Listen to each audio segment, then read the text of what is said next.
ఒకసారి ఒక నీటి గుంటలో ఒడ్డున ఒక పాము కప్పను పట్టుకొని దాన్ని మృంగివేయుటకు ప్రయత్నించుట చూచాను.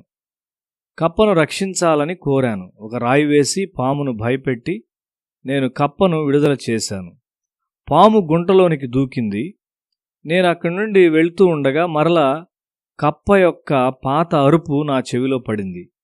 నేను తిరిగి చూసేటప్పటికీ కప్ప నీటిలో దూకుట వలన పాము ఆ కప్పను మరలా పట్టుకున్నది. నేను కప్ప మీద జాలిపడి రెండవసారి దాన్ని రక్షించాను. కప్ప నాకు భయపడి అదే గుంటలో పాము ఉన్న చోటుకు మరలా దూకింది. నన్ను ఒక విడుదల చేయువానిగా కప్ప గుర్తించలేదు. నాయందు నమ్మకం ఉంచని ఒక కప్ప మీద ఇంకా నా సమయాన్ని వృధా చేయుటకు నేను ఇష్టపడలేదు. ప్రయాసపడి భారం మోసుకొనుచున్న సమస్త జనులారా, నా యొద్దకు రండి, నేను మీకు విశ్రాంతి కలుగజేతును అని ఆయన మనల్ని పిలుస్తూ ఉన్నాడు.